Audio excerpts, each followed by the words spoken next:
اہمیت کے لحاظ سے عبادات میں سب سے اعلیٰ درجہ نماز کا ہے، سب سے اعلیٰ درجہ نماز کا ہے۔ معافی کوئی میں کہا کرتا ہوں، اگر گنجائش ہوتی تو اس 14 صدی میں کربلا والوں کو گنجائش ہوتی کہ نماز چھوڑ دیتے، جو دنیا کا سب سے عجیب و غریب واقعہ ہے، ظلم و ستم میں بھی اور مظلومیت میں بھی۔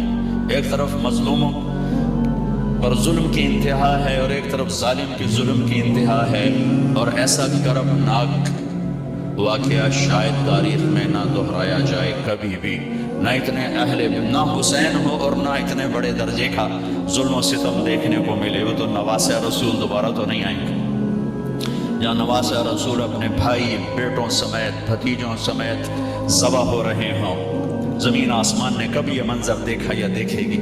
نماز کا وقت آیا، امام علی مقام نے زہیر ان کے ایک ساتھی تھے، ان سے کہا کہ یہ شمر سے کہو ہمیں نماز پڑھنے تھی، نماز پڑھنے تھی۔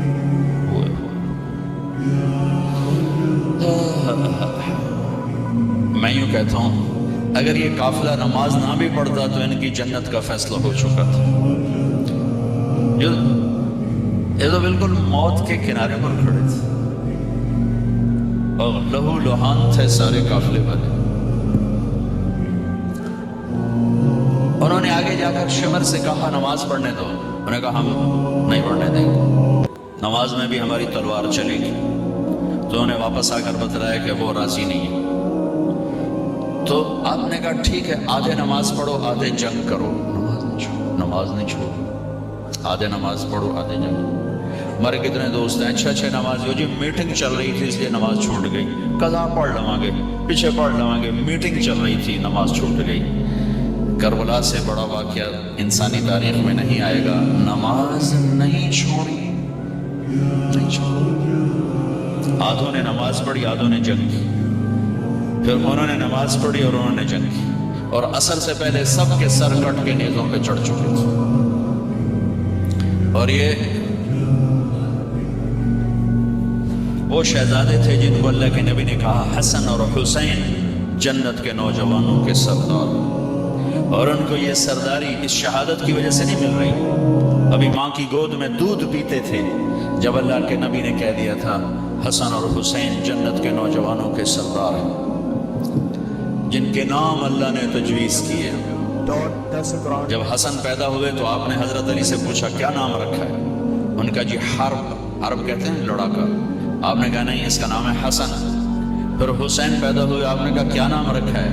کہا جی حرب، کا نہیں اس کا نام ہے حسین۔ پھر آپ نے فرمایا کہ اللہ نے یہ دو نام میرے بچوں کے لیے رکھے ہوئے تھے، آج تک کسی کو یہ نام نہیں دیے گئے، پہلی دفعہ میری اولاد کو دیے جا رہے ہیں، حسن اور حسین جنت کے نوجوانوں کے سردار۔ اور عین شہادت کے وقت میں نماز نہیں چھوڑی تو آپ لوگ میٹنگ کی وجہ سے نماز کیسے چھوڑ سکتے؟ یا میں میٹنگ کی وجہ سے نماز کیسے چھوڑ سکتے؟ یا ہماری مستورات گھر کے کام کاج کی وجہ سے نماز کیسے چھوڑ سکتے؟ یہ ایک ایسی چیز ہے جس میں اللہ نے کوئی گنجائش نہیں رکھی، اور ایسی نماز 14 صدی میں شاید ہی کسی نے پڑھی ہو جیسے اس قافلے نے پڑھ کے اللہ کو دکھا دی کہ زیر خنجر بھی یہ پیغام سنایا ہم۔ تو عبادات میں نماز کو مضبوطی سے بیان کیا گیا ہے، لیکن سارا مختصر چارٹ ہے، 5 نمازیں ہیں، 30 روزے ہیں، زکوٰۃ حج مالداروں پر ہے، لیکن جو اخلاق ہیں جس سے زندگی خوبصورت بنتی ہے۔ حج میں بھی اللہ نے جب پابندی لگائی لا رفث ولا فسوق ولا جدال، ابھی دیکھو احرام کے بعد اب بدتمیزی نہیں کرنی، گناہ نہیں کرنا، جھگڑا نہیں کرنا۔ عبادات کا ایک مطالبہ فاذکروا اللہ ذکرا کثیرا کذکرکم آباءکم او اشد ذکرا، ایک مطالبہ کہ احرام میں حج میں میرا ذکر کثرت سے کرنا۔ باقی جو اللہ نے سارا زور لگا ہے کہ دیکھو بھائی کوئی بدتمیزی کا بول نہیں بولنا، لڑائی نہیں کرنی، کوئی بڑا گناہ نہیں کرنا۔ حج کو بھی خوبصورت بناؤ، اخلاق کے ساتھ، درگزر کے ساتھ، معاف کرنے کے ساتھ۔ معاف کرنے کی عادت ڈالیں گے تو حج خوبصورت بنے گا۔ ہمارے معاشرے میں ناراضگی کو ایسے پالا جاتا ہے جیسے ماں بچے کو پالتی ہے۔ ہم اپنے غصے کو، ہم اپنی ناراضگی کو ایسے پالتے ہیں جیسے ماں بچے کو پالتی ہے۔ بیوی کو روکتے ہیں ادھر نہیں جانا، بچوں کو روکتے ہیں ادھر نہیں جانا، بیوی کہتی ہوں تسی ادھر نہیں جانا، میں لڑ کے آ گئی ہوں۔ اور ہماری بڑی چھوٹی چھوٹی لڑائیاں ہیں، بڑی چھوٹی چھوٹی لڑائیاں، بہت معمولی۔ اور یہ مکہ فتح ہو چکا ہے اور 18 برس قتل کے منصوبے بنانے والے سامنے کھڑے ہیں، اور آپ نے ایک بول سے کہا جاؤ معاف کیا۔ بیٹی کے قتل کا سبب بننے والے حبار بن اسود، حضرت زینب کی سواری کو برچھا مارا، وہ گری، زخمی ہوئی، اسی زخم میں 8 برس اس کے درد اور تکلیف کو سہتے سہتے انتقال ہوا۔ وہ کلمہ پڑھنے آیا، کہا جی معافی چاہتا ہوں کہ جو معاف کیا۔ ادھر بیٹی کے قتل کا جرم ہے اور ادھر آپ کا ظرف ہے جو معاف کیا۔ ہمارا فرد جرم کیا ہے؟ ہمیں شادی پہ نہیں بلایا، بس ہم نے تو بولنا ہی چھوڑ دیا۔ شادی پہ نہیں بلایا، بولنا چھوڑ دیا۔ ادھر فرد جرم کیا ہے؟ بیٹی کے موت کا سبب ہے، جو معاف کیا۔ یہ عبداللہ بن ابی سرحہ ایمان لائے پھر مرتد ہو گئے، نبوت کے دعوے تک پہنچ گئے۔ قرآن کہنے لگے میرے اوپر بھی قرآن اترتا ہے جیسے ان پر اترتا ہے۔ اتنے بڑے بڑے فرد جرم، اور حضرت عثمان ان کو لے کر آئے جی یہ معافی مانگنا ہے، آپ نے جو معاف کیا۔ ہماری فرد جرم کیا ہے؟ ہم نے رشتہ مانگا، ہمیں رشتہ ہی نہیں دیا، ہم نے بائیکاٹ کر دیا۔ میں بیمار تھا، میں نے پوچھنا ہی نہیں آیا، اسی بس گل ہی مکا چھڑی۔ یہ ہماری لڑائیاں ہیں، یہ ہمارے گھروں کے جھگڑے ہیں۔ آپ نے عثمان بن ابی طلحہ سے کہا ذرا بیت اللہ تو کھول دے، میں نے نماز پڑھنی۔ تو وہ کہنے لگا جاؤ جاؤ تمہارے لیے کھول دو۔ یہ جب آپ مکے میں تھے تو آپ نے کہا وہ کیا دن ہوگا جب یہ چابی میرے ہاتھ میں ہوگی، جسے چاہوں گا دوں گا۔ وہ کہنے لگا وہ دن کبھی نہیں آئے گا۔ مکہ فتح ہو گیا تو عثمان بن ابی طلحہ بھاگ گئے، طلب آج میری خیر کوئی۔ تو آپ نے حضرت علی سے فرمایا جاؤ اسے پکڑ کے لاؤ۔ حضرت علی رضی اللہ تعالیٰ عنہ پکڑ کے لائے، چابی بھی اور وہ بھی، اور ایسے کھڑے ہوئے۔ چابی آپ نے ایسے، لمبی چابی میں نے دیکھی ہوئی، لمبی چابی۔ تو حضرت عباس پاس کھڑے تھے، پاس کہنے لگے یا رسول اللہ ہمارے خاندان میں پانی پلانا بھی ہے اور حاجیوں کو کھانا کھلانا بھی ہے، چابی بھی ہمیں دے دیں تو سارے حج کی عزت بنو ہاشم کے پاس آ جائے گی، یعنی آل رسول کے پاس آئے گی، اہل البیت کے پاس۔ اب یہ کوئی دنیاوی منصب نہیں تھا، دینی منصب تھا، خدمت کا تھا، تو ایک اچھی چیز تھی میرے خاندان میں آ جائے، ٹھیک ہے۔ اور کہنے والے چچا ہیں، اور آگے سامنے وہ کھڑا ہے جس نے بے عزت کیا تھا۔ یا رسول اللہ یہ چابی ہمیں دے دیں، ہمارے خاندان میں سقایا بھی ہو گیا، حجابہ بھی ہو گیا، چابی بھی ہو گئی، تو ہمیں دے دیں۔ تو آپ نے حضرت عباس کی نہیں سنی، عثمان یوں کھڑے، آپ نے کہا عثمان، وہ ساری نہیں اٹھا رہا شرم کی وجہ سے۔ عثمان، تو نے ایسے دیکھا شرمندگی سے۔ آپ نے کہا یہ کیا ہے؟ یہ وہی چابی ہے جو میں نے تمہیں کہا تھا وہ کیا دن ہوگا جس دن یہ چابی میرے ہاتھ میں، خود ہو خالدن طالد، تو نے تو میرے لیے دروازہ نہیں کھولا تھا، میں یہ چابی تیرے ہاتھ میں دے رہا ہوں، قیامت تک تیری اولاد میں رہے گی، باہر نہیں نکلے۔ آئے ہائے ہائے، واہ یا رسول اللہ۔ چھوٹی چھوٹی باتوں پہ انسان ذبح ہو رہے ہیں، طلاقیں ہو رہی ہیں، سگے بہن بھائی آپس میں ٹوٹ رہے ہیں، ماں باپ اولاد نفرت کا شکار ہیں، پڑوسی پارٹنر آگ لگی ہوئی ہے، میرے پیسے مار لیے بائی کارڈ، میں نے رشتہ مانگا بائی کارڈ، میرے سلام کا جواب نہیں دیا بائی کارڈ، مجھے پوچھنے نہیں آیا بائی کارڈ، مجھے شادی پہ نہیں بلایا بائی کارڈ، ہم سے مشورہ نہیں لیا بائی کارڈ۔ یہ میری آپ کی لڑائیاں ہیں، اور ایسی ہیں کہ نفرتوں کی آگ بھڑک اٹھی ہے، آسمان کا پانی بھی بجھانے میں ناکام ہو رہا ہے۔ کیا میرے نبی نے معاف کر کے دکھایا۔ اور آپ مکے کا کفر دیکھیں، مکے کا کفر، آخری نبی سے ٹکر لی، اتنا بڑا کفر تھا، آخری نبی سے ٹکر لی۔ معجزے دیکھیں، یوں اشارہ کیا، چاند کے 2 ٹکڑے ہو گئے، کہنے گئے چاند پہ جادو کر دیا، نہیں کلمہ پڑھا۔ آپ نے ایک بکری کی دستی پکائی، ایک بکری کی دستی کتنی ہوگی؟ 2 کلو۔ 40 آدمیوں نے کھانا کھایا، اور ایک بوٹی کم نہیں ہوئی، اسی طرح ہانڈی بھری ہوئی، سالن اسی طرح، 40 آدمی کھانا کھا گئے۔ 3 دن مسلسل آپ نے ایسا کر کے دکھایا، کہنے کہ کھانے پہ جادو کر دیا۔ قدم قدم پہ معجزے دیکھے، انکار انکار انکار۔ بدر میں فرشتوں کو اترتے دیکھا، انکار۔ خندق میں ہوا نے ان کے خیمے اکھاڑ دی، انکار۔ 10,000 کا لشکر مکے میں داخل ہوا، انکار۔ جو سب سے زیادہ دشمنی میں آگے تھے ابو سفیان رضی اللہ تعالیٰ عنہ، جو بعد میں کلمہ پڑھا، ٹھیک۔ اب انسانی فطرت کا تقاضا یہ ہے کہ آپ مکے میں داخل ہوتے ہی فرماتے ابو سفیان کی گردن اڑا دی جائے، لیکن آپ نے مکے میں داخل ہونے سے پہلے اعلان فرمایا کہ جو ابو سفیان کے گھر میں پناہ لے گا اسے کچھ نہیں کہا جائے گا، جو اپنے گھر میں پناہ لے گا اسے کچھ نہیں کہا جائے گا، جو بیت اللہ میں پناہ لے گا اسے کچھ نہیں کہا جائے گا۔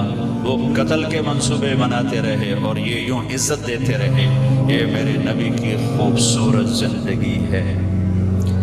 اگر میں اور آپ زندگی خوبصورت بنانا چاہتے ہیں تو یہ بنگلوں سے، کپڑوں سے، گاڑیوں سے نہیں بنے گی، میرے نبی والے اخلاق سے بنے گی، جس میں درگزر کرنا سب سے اعلیٰ درجے کی چیز ہمیں نظر آتی۔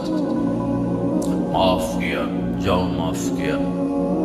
اب سوئے ہوئے ہیں، ایک بدو نے آپ کی تلوار اٹھائی اور یہاں ماری، آپ اٹھ کے بیٹھ گئے، اس کے ہاتھ میں تلوار یوں سیدھی کی، من یمنعک منی، کون بچائے گا؟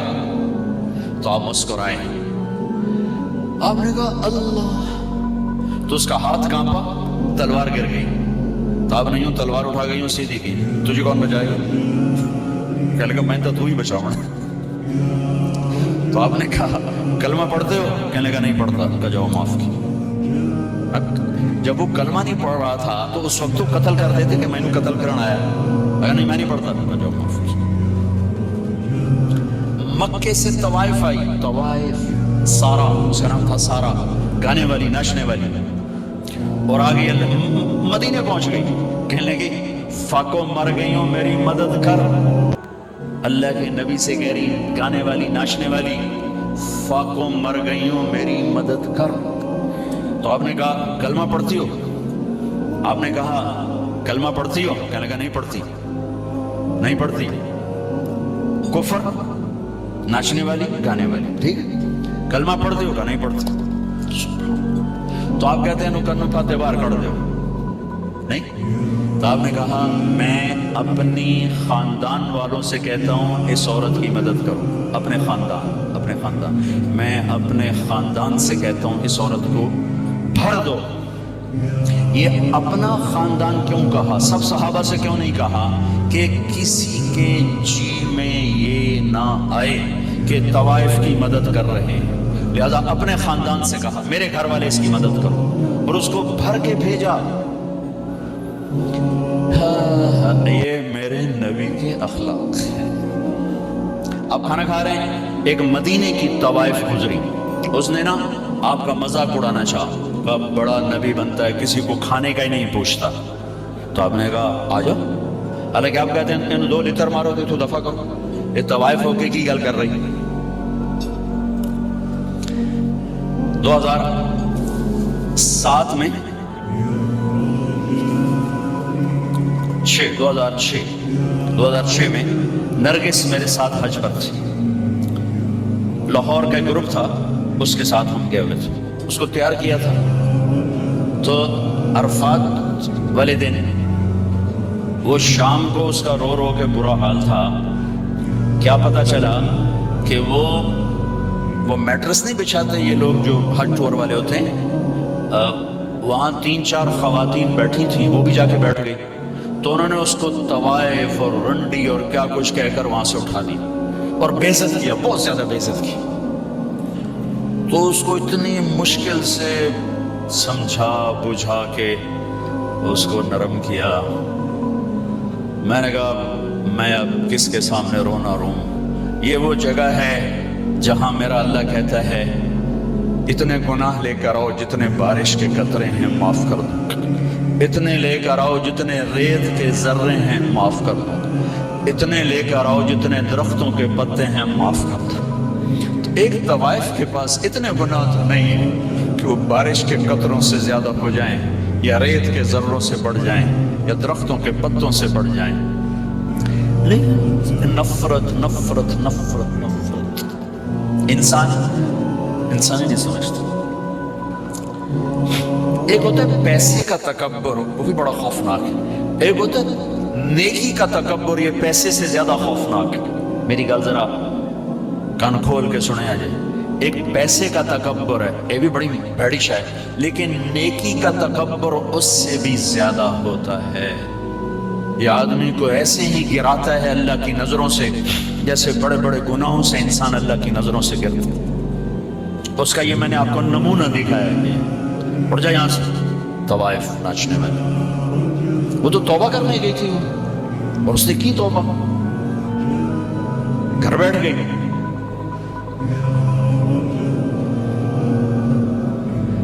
ہماری نفرتوں نے بڑے بڑے ہیرے ہم نے ضائع کر دیے۔ نسیم وکی ایک اداکار ہے، اس کی والدہ فوت ہو گئی، میں اس کا جنازہ پڑھانے گیا تو سارے اداکار ہی تھے، 250-300، تو میں نے سب کو بٹھا لیا۔ عجب ان کے حلیے حال تھے۔ کس ماحول میں؟ ہر گناہ اس ماحول میں ہوتا ہے جس میں وہ ان کی زندگی گزرے، ہر گناہ۔ میں نے ان سے کوئی 20-25 منٹ بات کی، میں نے اتنا کسی کو روتے نہیں دیکھا جتنا وہ نوجوان روئے۔ ہچ کیوں؟ میں نے تھوڑی اللہ کے نبی کی وفات بیان کی، حضرت علی مقام امام حسین کی تھوڑی سی سیرت بیان کی۔ ایک نوجوان ایسا تڑپ کے روتا تھا، اس نے مجھے، میں دیکھو میں اب رو رہا ہوں، اور جنازے کے بعد میں گاڑی میں بیٹھا، ریمنڈ تک میں روتا ہی گیا کہ کیسے کیسے ہیرے ہماری نفرتوں نے تباہ کر دیا۔ کنجر کنجر کنجر، رنڈی طوائف طوائف۔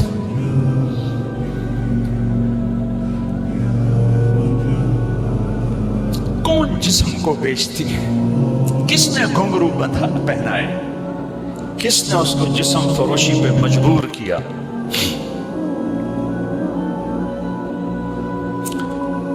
یہ کوئی عورت کی فطرت تھوڑا ہی ہے کہ اپنا جسم بیچنے کے لیے منڈی میں آیا ہے، اپنے جسم کی نمائش کے لیے گھنگرو باندھے۔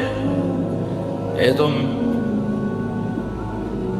نچوانے والے میاں صاحب، سیٹھ صاحب، چودھری صاحب، سردار صاحب، ان کی کلغی سفید رہی، اس کے ماتھے پہ طوائف کا داغ لگا، موت بھی نہ دھو سکی۔ میرا ضلع ملتان ہے۔ 1818 میں رنجیت سنگھ نے ملتان فتح کیا تھا، مظفر خان سے حکومت شہید، تو اس نے 3 بازار حسن بنائے، ایک ملتان میں، ایک کیروڑ پکا میں، ایک تلمبا۔ تلمبا میرا ہوم ٹاؤن ہے، میرے گاؤں سے 3 کلومیٹر۔ آج سے کوئی 10 سال پہلے میں نے وہاں، مجھے خیال آیا کہ یہ اگر قیامت کے دن انہوں نے گریبان پکڑ لیا کہ ساری دنیا میں تبلیغ کی اور ہمیں آ کے نہ بتایا تو ہم تو مارے گئے۔ وہاں طوائفوں سے ملنا شروع کیا، ان کو کبھی گھر بلایا، کبھی ان کے پاس۔ جب پہلی دفعہ ان سے ملاقات ہوئی تو ہمارے ایک ساتھی نے کہا، بیٹیو ہم آپ پہ عزت کی چادر ڈالنے آئے ہیں۔ ایک چھوٹا سا جملہ ہے، ایک جملہ، ہم آپ پہ عزت کی چادر ڈالنے آئے ہیں۔ تو وہ ایسے روئیں جیسے کوئی دکھوں کا مارا روتا ہے، کہنے لگی یہاں تو کپڑے اتارنے آتے ہیں لوگ، آپ کون ہیں جو ہم پہ چادر ڈالنے آئے ہیں؟ یہاں تو لوگ کپڑے اتارنے آتے ہیں۔ کپڑے اتارنے والے اسی طرح میاں صاحب ہیں، ان کی عزت میں کوئی فرق نہیں آیا، وہ طوائف بن گئے۔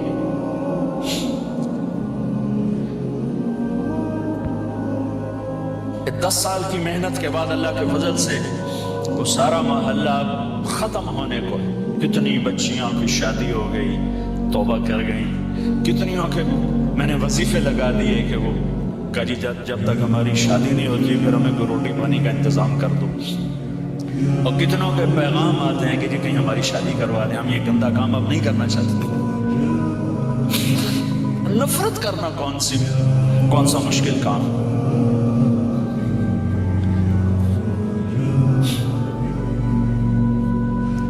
وہ طوائف کہنے لگے یہ کیسا نبی ہے جو کسی کو پوچھتا ہی نہیں. آپ نے کہا آ جا, تو بھی آ جا, بٹھا لیں. وہ تو آپ کو غصہ دلانا چاہتی تھی, کہنے لگی میں ایسے نہیں کھاؤں گی, جو تیرے منہ میں ہے وہ نکال کے مجھے کھلا. اور ہماری پنجابی کی مثال ہے کبا, سمجھتے کبڑا, کبے نو لت لگی وہ سیدھا ہو گیا, ان کی سے لت ماری وہ سیدھا ہو گیا. اس نے تو اللہ کے نبی کا مذاق اڑایا, وہ اس کو سیدھا پڑ گیا.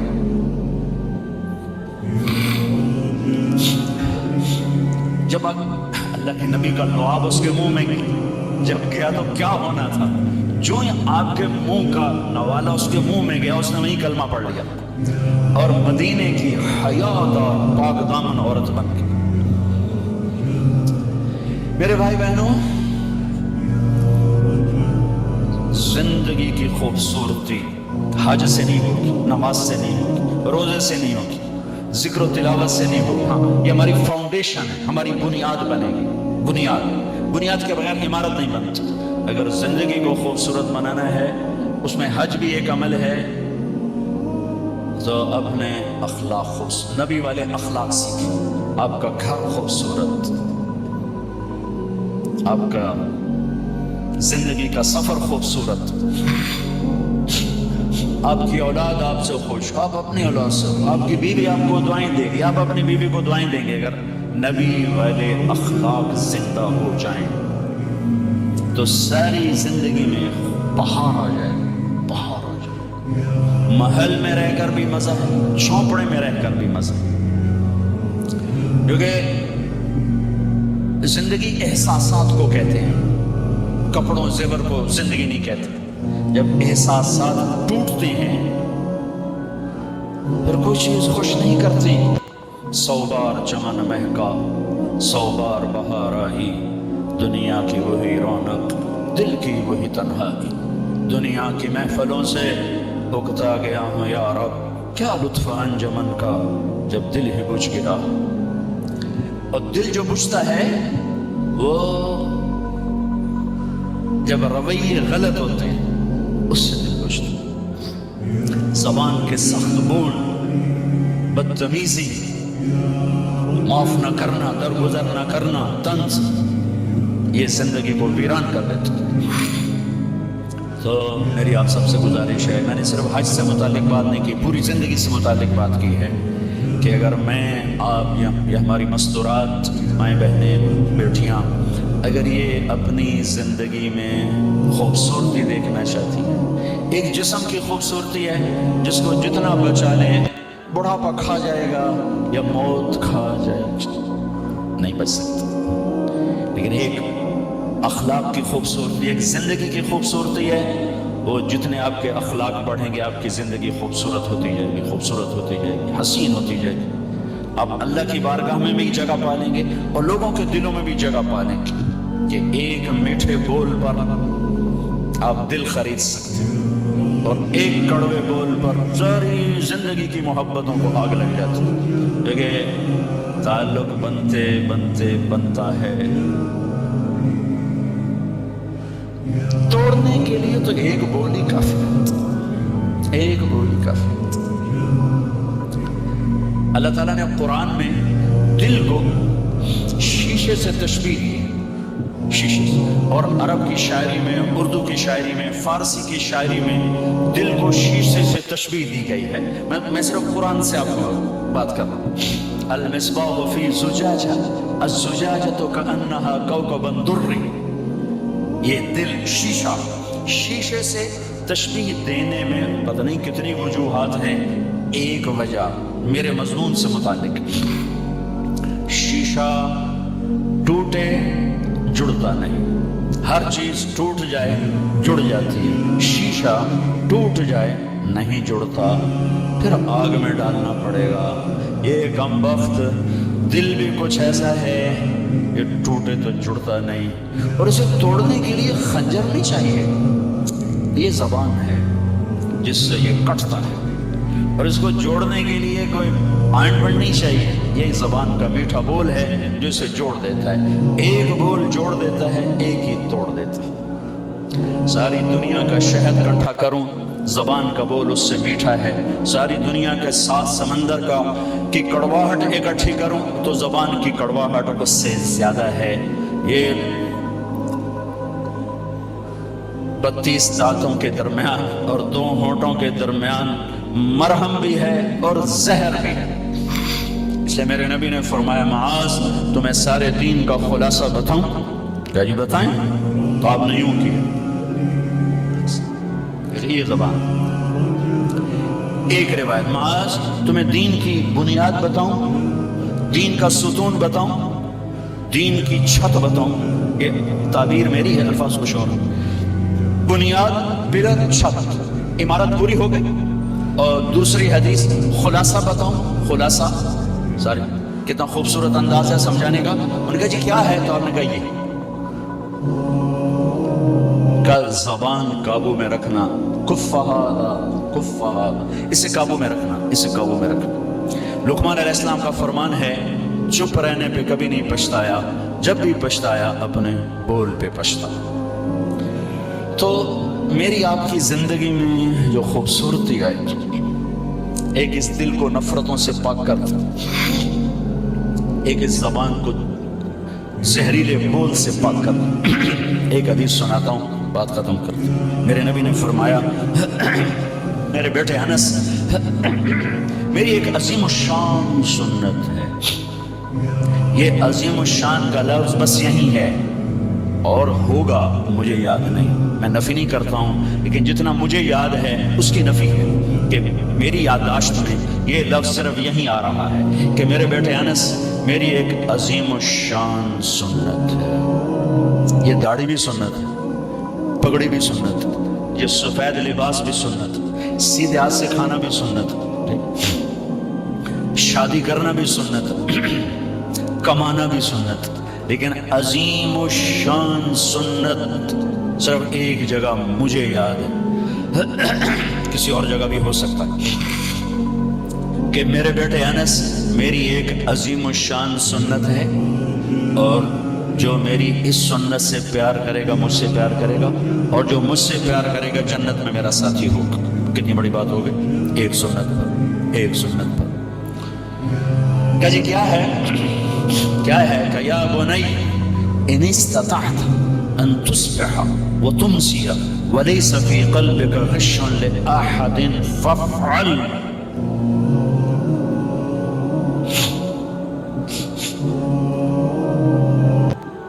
میرے بیٹے انس تمہیں ایک عظیم الشان سنت بتاتا ہوں، زندگی بھر ساری زندگی ایک کام کرتے رہنا، ایک کام ساری زندگی، جوانی میں، بڑھاپے میں، بیماری میں، صحت میں، دن میں، رات میں، سردی میں، گرمی میں، سفر میں، حضر میں، ایک کام کرنا، ایک میری سنت پہ عمل کرنا۔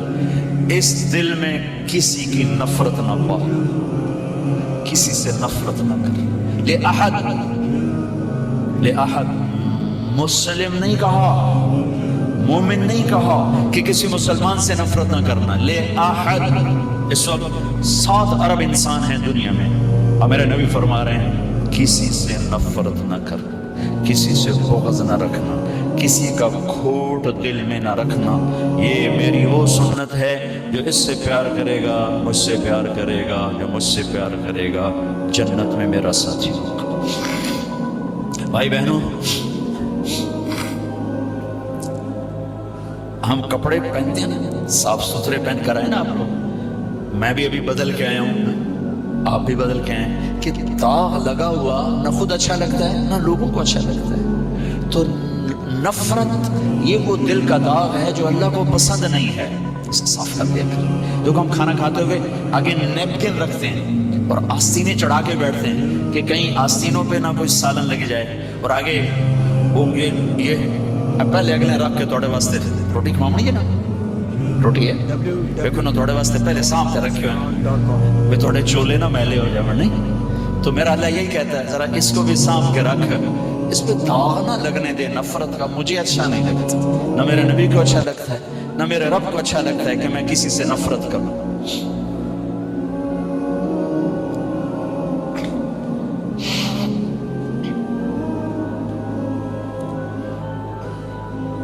یہ میرے نبی کی خوبصورت عظیم الشان سنت، آپ لے لیں، میں لے لوں، یا مستورات لے لیں، یہ ہمارے ریکارڈنگ والے لے لیں، وہ کھانا کھلانے والے لے لیں، اس دل کو صاف کر. تصبح و تمسیہ، اس میں اشارہ ہے کہ نفرتیں آئیں گی، بغض بھی آئیں گے، انہیں دھونا ہے، انہیں دھونا ہے، مرتے دم تک دھوتے ہو دھوتے ہو دھوتے ہو.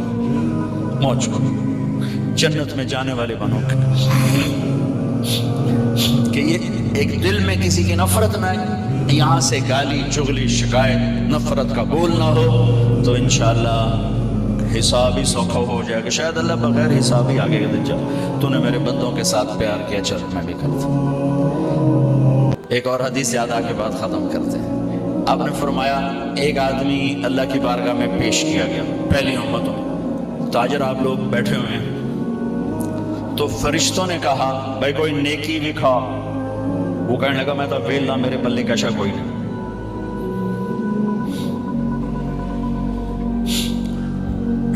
وہ ایک ہمارا بچہ، وہ لارنس کالج ہے نا، وہ مری والا، اس میں اس کے داخلے کا تھا، تو کسی نے اس کی سفارش کے لیے کہا، تو وہ اس کے وہ وہاں جو تھا نا وہ ٹیسٹ لیتے ہیں، تو انہوں نے کہا کہ جو کوئی شاید لکھدا پھر تو کوئی سفارش توڑی مان لے تو لکھے ہی کچھ نہیں، ویلا پرچہ ہوں توڑی کی سفارش منی، پرچہ ہی سارا ویلا، ایک لفظ نہیں لکھا تو کیا سفارش قبول کرے.